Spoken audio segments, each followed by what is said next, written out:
Fala galera, tudo bem aí com vocês? Espero aí que todos estejam bem. Eu sou o Marcos, eu sou professor de matemática e todas as aulas eu vou deixar essas orientações para você não esquecer, tá? Algumas orientações que eu recomendo. A primeira, faça anotações. Pausa o vídeo, faça anotações. Essas anotações são importantes, elas farão você memorizar as explicações, os conteúdos. Não precisa não faz anotações só do slide que eu coloco aqui ou de uma anotação. Faça anotações daquilo que eu falar também que não está escrito na tela. Outra orientação: anotar as suas dúvidas das explicações. Se anota as suas dúvidas, deixa aí nos comentários que eu vou estar olhando, tá? Na medida do possível, eu vou estar respondendo. Quando eu chegar na parte dos exercícios, eu sugiro que você tente fazer os exercícios antes de mim. Para o vídeo, olha o enunciado, tenta fazer. Se você conseguiu, ótimo. Se você conseguiu e errou, ótimo também. O que você vai fazer? Você vai olhar a minha explicação e vai refazer os exercícios. Depois você olha a minha explicação, tenta refazer sem olhar, vê se você entendeu o que foi feito. Se não entendeu, de novo, anote a dúvida e esclareça elas. É muito importante isso, certo? E, na medida do possível, fazer simulados. Né? Aí na internet você consegue um monte de simulado aí de vários sistemas de ensino, tá? Né? Para a prova do Enem é importantíssimo você fazer uma série de simulados. Né? Se você conseguir fazer um por semana, ótimo. Se conseguir fazer mais, tudo bem. Certo? Eu sempre vou estar trazendo aqui a correção do simulado do SAS, que eu gosto muito, né, junto com as aulas. E todo o seu esforço, no final, você vai fazer a diferença. Né? O seu esforço que vai fazer a diferença. Não sou eu, não são outros professores, nada. Quem vai fazer a diferença é você, é o seu esforço que vai fazer a diferença. Nós, professores, só estamos aqui para encaminhar todos vocês. Certo? Então, bora pro vídeo de hoje. Agora aqui frente 3, a segunda aula, a gente vai continuar falando sobre função. Então aqui a função parte 2. Nós temos as competências e habilidades do Enem, são duas competências. A competência de área 5, modelar e resolver problemas que envolvem variáveis socioeconômicas ou técnico-científicas, usando representações algébricas. E a competência de área 6, interpretar informações de natureza científica e social obtidas da leitura de gráficos e tabelas, realizando previsão de tendência, extrapolação, interpolação e interpretação. Nós temos aqui 5 habilidades. As habilidades 19, 20, 21, 24, 25. Habilidade 19. Identificar representações algébricas que expressem a relação entre grandezas. Habilidade 20. Interpretar gráfico cartesiano que represente relações entre grandezas. Habilidade 21. Resolver situação ou problema cuja modelagem envolva conhecimentos algébricos. Habilidade 24. Utilizar informações expressas em gráficos ou tabelas para fazer inferências. Habilidade 25. Resolver problema com dados apresentados em tabelas ou gráficos. Bom, a gente vai estender aqui o nosso conceito de função e nessa primeira parte a gente vai dar ênfase aí ao domínio de uma função, tá?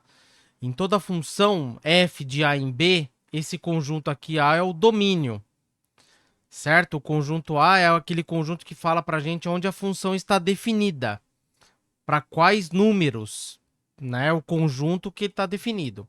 Por exemplo, se a gente pegar essa função aqui, ó, f de x igual a x mais 1 sobre 2x menos 4, lá considerando o conjunto dos números reais, qual é o domínio dessa função?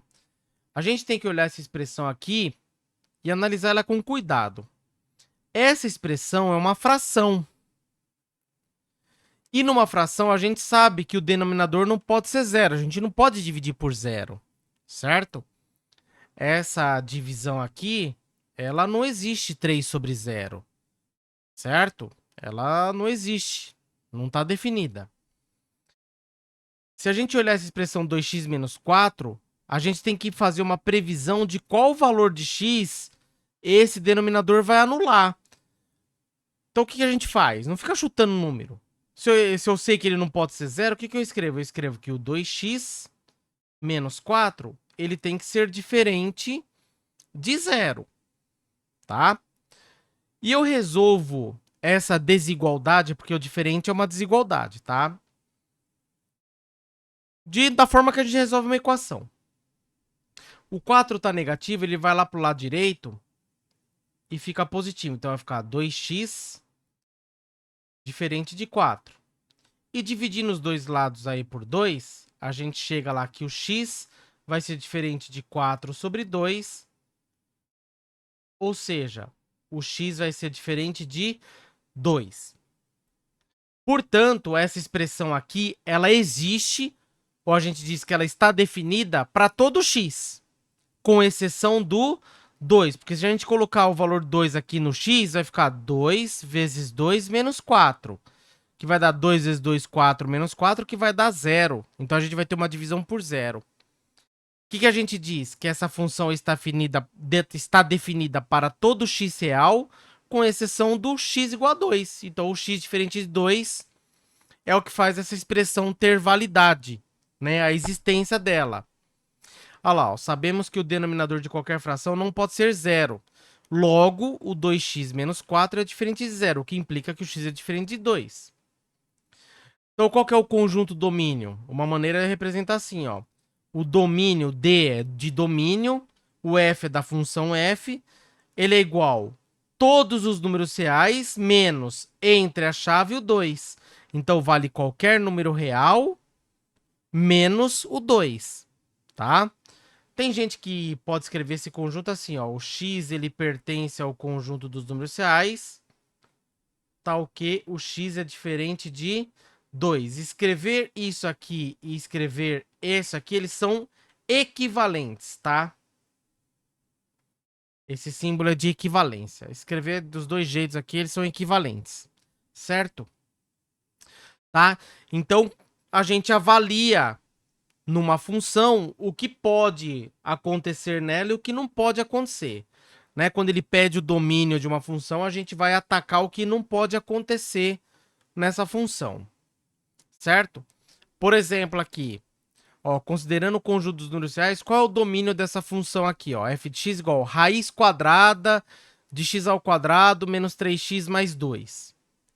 Como é uma raiz quadrada, ó, quando não tem nada aqui no índice, é sempre 2. A gente sabe que numa raiz quadrada, no conjunto dos números reais, dentro da raiz não pode ser negativo. Ou seja, tem que ser maior ou igual a 0.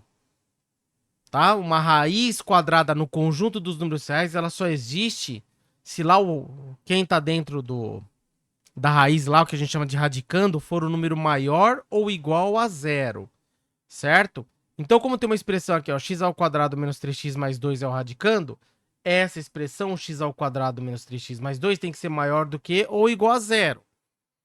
Aí a gente estuda o sinal, a gente vai aprender isso no caso de uma função quadrática, tá? A gente vai ter as aulas de função quadrática, como que estuda o sinal dessa função. Eu só vou colocar o resultado aqui, mas a gente vai chegar lá na aula de função quadrática. A gente vai estudar o sinal aqui do y, né? Ó, x ao quadrado menos 3x mais 2 tem que ser maior ou igual a 0. A gente vai ter o seguinte. Para essa expressão ser sempre maior ou igual a 0, o x, ele obrigatoriamente tem que ser menor do que ou igual a 1, ou o x tem que ser maior do que ou igual a 2. Se você não consegue perceber isso agora, não tem problema. Quando a gente chegar lá na função quadrática, eu vou falar sobre o estudo do sinal da função quadrática. Tá? A gente vai ver o gráfico que gera uma parábola, se essa parábola tem a concavidade para cima ou para baixo, aonde ela intersecta, se intersecta no eixo das abscissas e assim por diante. Envolve isso. Tá? Mas por enquanto aqui, essa função ela só existe aqui. Para o x pertencente ao conjunto dos números reais, então o x tem que ser o número real. Com qual condição? Essa barrinha aqui significa tal que. Ele vai nos informar com qual condição esse x real ele vai satisfazer essa função. O x tem que ser menor do que ou igual a 1, ou esse x real tem que ser maior do que ou igual a 2. Se a gente pegar qualquer valor no intervalo, fora desse intervalo aqui, tá? Aqui vai dar um número negativo, certo? Vai dar um número negativo, tá? Beleza? Então aqui nós temos uma raiz quadrada, então dentro da raiz lá tem que ser um número maior do que ou igual a zero, tá? Isso é estabelecer o domínio, aonde, para quais valores, quais números reais essa função ela existe. Por exemplo, não poderia cair no conjunto dos números reais a raiz quadrada de menos 4. Isso aqui ele não pertence ao conjunto dos números reais. A raiz quadrada de menos 4 existe? Existe, mas não no conjunto dos números reais. Existe no conjunto lá dos números complexos, mas dos reais não. Certo? Tá? Então é isso aí. Olha lá ainda, o domínio de uma função. Exemplo, ó, nos diagramas a seguir, estabeleça o conjunto domínio de cada função. Eu tenho uma função aqui, a flechinha tá partindo aqui do 0, uma flechinha tá partindo do 1, uma flechinha tá partindo do 2. Quando a gente tem um diagrama de flecha, o domínio é da onde a flechinha tá partindo. Então, o domínio dessa função aqui são esses três números, da onde partem as flechas, lá, o 0, 1 e o 2. Tá? Esse é o domínio da função. No diagrama é da onde as flechas partem. Ele já disse aqui pra gente que é uma função isso aqui, então a gente não precisa verificar se é ou não, tá? Aqui no item B é uma função g, né? Chamou de g aqui, então vou colocar o domínio da função g. Da onde estão partindo as flechas aqui, ó? Do menos 1, ele gera a imagem lá 2. Do 0, gera a imagem 1. Do 1 gera a imagem 2. Do 2 gera a imagem 1. Da onde estão partindo as flechas? Aqui, ó, do menos 1, 0, 1 e 2. Então, esse é o domínio da função. Menos 1, 0, 1 e 2. Olha lá, a gente coloca entre chaves, separa cada elemento com a vírgula. Aqui no item C, nós temos uma função h. Então, o domínio da função h, olha lá, abre chave. Da onde que está partindo a flechinha? Do menos 1, chega lá no menos 2. Da onde parte? Do 0, chega no menos 2. Da onde parte? Do 1, chega no menos 2. Então, o domínio é da onde partem as flechas. Olha lá, do menos 1, 0 e 1, fecha lá a chave. E aqui no item D, é a função EK. Então, a flechinha está partindo do menos 2, do 0, do 1 e do 2, da onde partem as flechas, é o conjunto domínio. Então, vai ser menos 2, 0, 1 e 2 e fecha a chave. Ok? Certinho? Agora a gente vai ver o conjunto imagem de uma função. Tá? Quando a gente definiu a função lá, a gente falou de dois conjuntos. Do conjunto A, o domínio, o conjunto B, o contradomínio. Agora a gente vai ver quem é a imagem de uma função. A gente viu que esse conjunto B aqui é chamado contradomínio da função. É onde a função ela toma valores a partir dos valores do conjunto A do domínio. O conjunto imagem, ele é um subconjunto do contradomínio, ou seja, ele está dentro desse conjunto B aqui. Tá? Então, os elementos que a gente pega aqui no conjunto B, os valores que essa função tomou aqui, é chamado de imagem. Por exemplo, aqui, ó, o menos 1 é a imagem do 1. O 0 é a imagem do 2. O 1 é a imagem do 0. O 2 é a imagem de alguém? Não. Ele está no contradomínio, mas não é a imagem de ninguém. Então, só esses elementos aqui são imagens. Ele forma o conjunto imagem. Por exemplo, aqui no item B, ó, o 1 ele é a imagem do 0 e do 2. O 2 é a imagem do menos 1 e do 1. O 0 é a imagem de alguém? Não. Ele está no contradomínio? Tá, mas não é a imagem de ninguém. Então, meu conjunto imagem está lá dentro. É 1 e 2. Por exemplo, meu conjunto imagem aqui só é o menos 2. Ele está dentro lá do contradomínio. Aqui, meu conjunto imagem, quem que é? Ó, menos 2, menos 1, 0 e o 2. Tá? O meu conjunto imagem tá aqui, ó. Lá dentro do contradomínio. Então, ele é um subconjunto. do contradomínio. E graficamente, o conjunto imagem de uma função é a projeção do gráfico no eixo das ordenadas, no eixo vertical. Por exemplo, aqui, ó. Nessa função, tem esse gráfico aqui, ó, essa parte desse gráfico aqui. Quando a gente projeta o gráfico lá no eixo das ordenadas, tá, ó, a parte mais alta do gráfico pegou lá no 4, a parte mais baixa do gráfico pegou aqui no 0. Então, meu conjunto imagem, ele é formado por esse intervalo aqui, ó.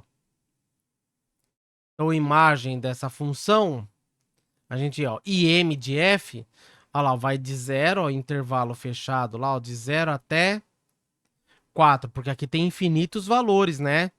Que corresponde à projeção desse gráfico, tá? No eixo das ordenadas. Logo, o conjunto imagem são os valores de y da função, tá?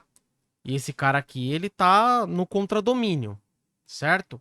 Aqui no segundo, aqui, ó, o valor mais alto que o gráfico atinge lá é no 4. O valor mais baixo aqui da projeção dele é no -1.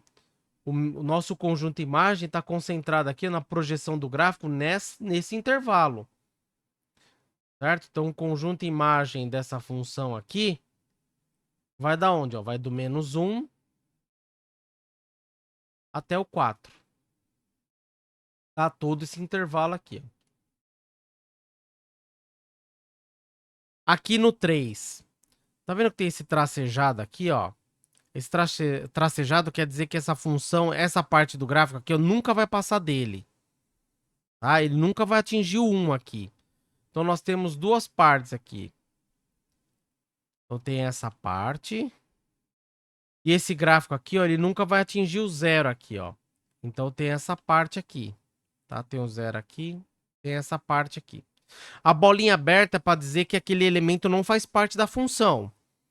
Então, essa função aqui, ela tem duas partes, a imagem, né? Então, ele vai aqui, ó, bolinha aberta no 1 até a bolinha aberta no 2, significa que não faz parte. O intervalo aberto no 1 e 2, unido com essa parte aqui, ó. Do 0 significa que esse gráfico nunca vai tocar aqui, certo? Nunca vai chegar aqui. Tá? Então, bolinha aberta no 0.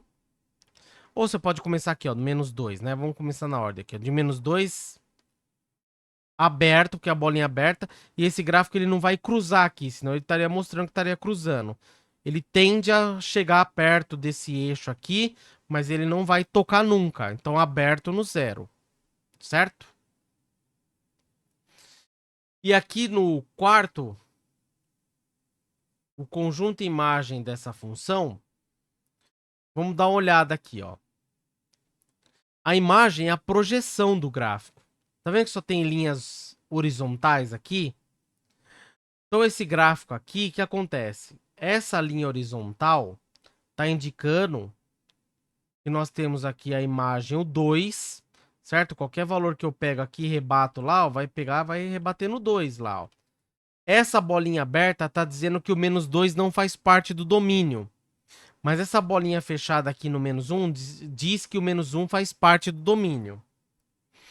Tá? Então, a imagem aqui desse intervalo é o 2. E a imagem desse intervalo aqui, quem que é? O 1.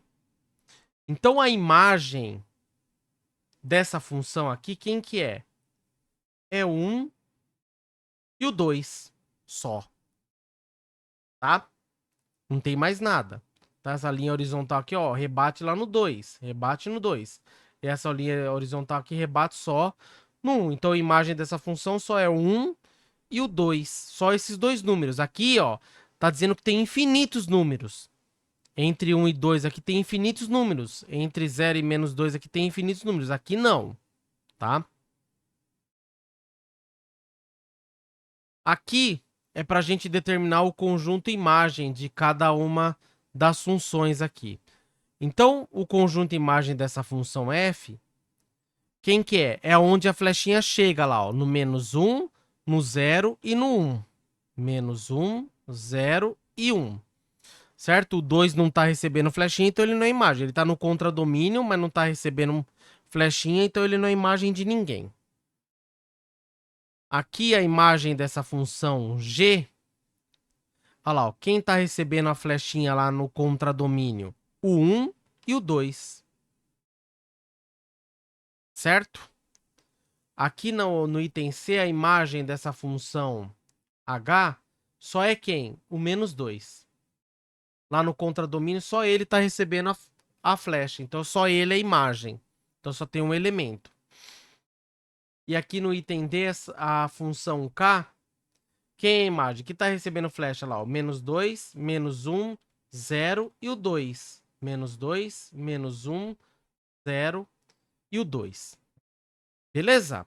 Então, esse vídeo aqui foi para se concentrar na parte do domínio de uma função e na imagem de uma função.